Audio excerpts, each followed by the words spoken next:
We are going to move on news-wise, and this is probably the biggest news. I actually watched the Vince McMahon, The Nine Lives of Vince McMahon, that Vice did, and it was essentially just some of the greatest hits from Dark Side of the Ring, and then a few extra talking heads on it, like Meltzer or Alvarez, Vince Russo, that kind of thing.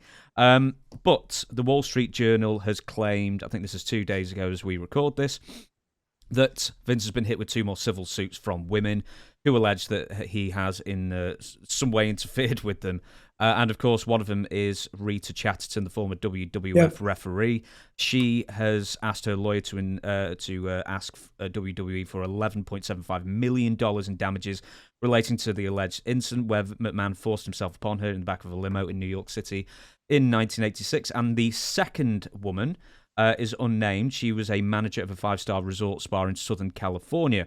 The manager reported the alleged assault to her superiors at the time, and as per the Wall Street Journal, this is the quote, the spa manager reported the alleged assault at the time to the resort, according to people familiar with the matter. The spa manager also told her husband about the incident. Some of these people said he drove to the WWE event with a baseball bat and tried to confront Mr. McMahon, but was turned away, according to these people. The woman's lawyer, Michael Bressler, has been in touch with Mr. McMahon's attorney since at least July, according to people familiar with discussions. Now, Vince has also claimed, or people have claimed, that Vince McMahon has told people close to him that he will absolutely not be paying either of these women. Well, you see a prime example of money grab. They have seen what he's paid out in the last few months, but those were instances that were 3 or 4 years ago. Chatterton has been, 30-something years more? 36, in fact. 36 years ago. I thought that case was settled. No, I'm actually going to read this out as well. So, per WSJ New York, recently opened a 1-year window that allows victims to file sex abuse lawsuits based on decades-old claims, and California also has a new law that allows alleged victims of sex abuse to file lawsuits that would otherwise be barred by the statute of limitations. Starting in January, victims will have a 1-year window to file such claims. It's still a money grab because the lawyers are these women. You get with these lawyers and they're always figuring out little holes in the law or whatever. What they're looking for is they don't want to go to court. Just don't do that. They're looking for a settlement. So Chatterton may be looking for $1 million. If she gets that, she'd be happy. I'd be happy too. All of a sudden, you're sitting around, here's a chance to make me $650,000 on $1 million settlement, and you give the attorney 30% or whatever you give him, the other woman too. So, but that is odd, but it's still a money grab because they know Vince has got the money to pay and will probably pay.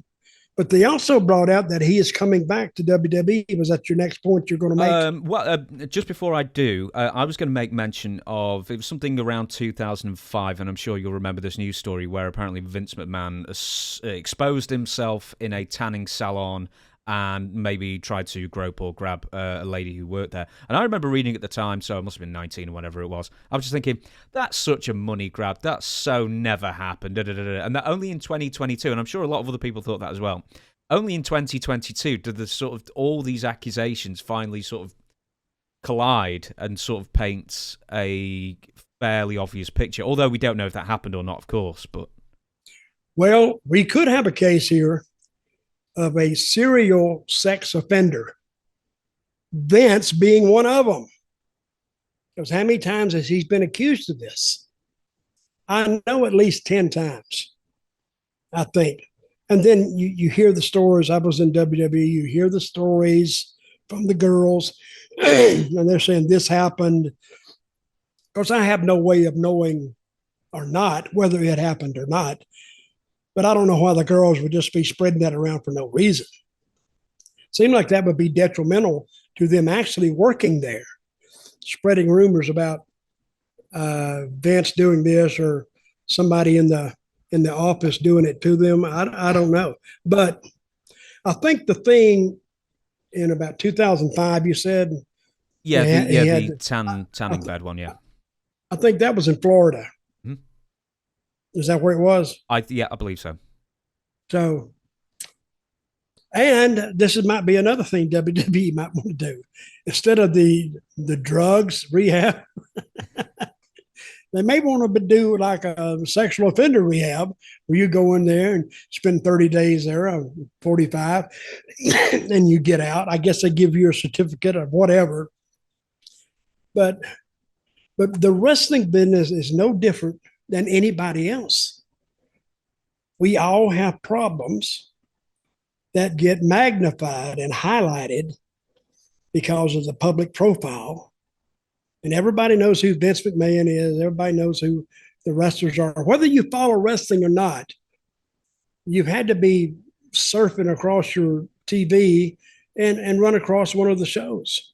So you know what's there. So when they say a professional wrestler for WWE, well, that makes you aware that there's a wrestling company out there. And so when somebody's involved with touching, illicit touching or whatever they would call that as a sex offense, people become aware of that. So, but wrestling is no different than lawyers, no different than truck drivers or anybody else. We all have certain things that we shouldn't do and certain things that we do. And I think everybody has that. But with a wrestler, somehow, some way, with the internet and everybody being an expert, it gets magnified 10 times to what it is. Mm-hmm. As per your point before as well, Vince McMahon is also believed that he wants to make a comeback to WWE. He's seen all these storylines that make sense now, and he just said, we can't have that, pal. And, yeah. I think he said he wasn't going to pay those women because he's already paid them one time. He made a settlement with Chatterton, didn't he? I don't think he did, no. But, not with Chatterton. I think he did. I may be wrong, but that's one of those NDAs that if they did settle, she would have to sign.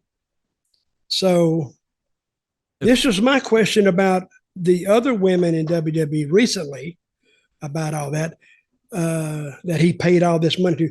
They signed NDAs. So if they released the details of that, wouldn't they be in violation of their own NDA? Well, it depends on who released the information, because it's not out of the question, because paperwork and a paper trail exists, that someone within the company has found these NDAs and then released them, not the person who signed it. Well, then somebody would be in violation of something. Well, the only person who can't disclose is the person who signed it. So if some third party not related to either the alleged victim or the alleged perpetrator finds this paperwork and then somehow gets it out into the ether or to the Wall Street Journal, then the person who signed the NDA wouldn't be in violation. Well, now we know why lawyers make so much money, because they sit around and they just talk back and forth, and then they got to take it in front of a judge, and he makes the decision. So, but I think Vince, he misses it. He misses actually being the power, and I don't begrudge him the right of missing it. But all these, like he's saying, the chickens came home to roost. So now he's caught between here and there, and he can't go either way. And I don't think he can go back and assume any power in WWE, even though I think it's perceived that he owns 80% of the voting shares. Him and the rest of the McMahon family do. Vince on his own, I don't believe, does. But, I mean, if you can imagine that he turns back up and says, right, I've changed my mind, I'm coming back, and I mean, the entire board would just get up and leave, surely, because, I mean, even as an example, just with the Wall Street Journal, I'll give you the quote here. Vince McMahon, 77-year-old Vince McMahon, also told people that he intends to make a comeback at WWE, according to people familiar with his comments. He has said that he received bad advice from people close to him and to step down, and that he now believes the allegations and investigations would have blown over if he had stayed, these people say. And when this comment came out, when this story broke, the WWE stock dropped from $76.01 to $73.73. So Wall Street are not happy about the idea of Vince returning. Well, I disagree with Vince's assumption that if you hadn't stepped down, it would have went away on its own. I don't think so. I think because he had people shooting at him from inside the company, and they were not going to allow it to go away. Namely, in point, I think Nick Khan.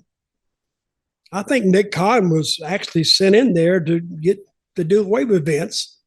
I think Nick Khan was the one who leaked the information. Of course, that's just the only one I can figure out. And it doesn't matter who leaked it, but he was in there, and all of a sudden it shows up in the Times. And who else would have the ability to even have access to those files? Triple H, Yeah. Stephanie, Kevin Dunn, Well, a few others. Well, I'm not putting it past them to, or knowing Vince, he could say, hey, leak it if you want to. I think he would take the fall if it helped Stephanie. I think. And I don't know what happened with him and his son. They fell out and he's gone. Where did he go? He's just disappeared. He was there at the beginning of the year. I think he left or was ousted from the company at Royal Rumble because he was getting too big for his boots, I think the story was, and he was bossing people about or trying to tell people what to do, and Vince didn't like it and just said, get out, and he's not been seen since. Brother, that's a dysfunctional family. I don't know. The McMahons, that would be a great sitcom on TV. If you could just base something around them. And Vince, what a character he was. Vince had more heat than any heel that I've seen in the last probably 30 years.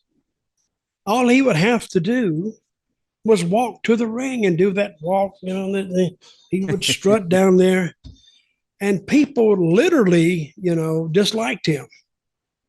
But he was entertaining at the same time. And when he ran up against Stone Cold Steve Austin, we know the success that had.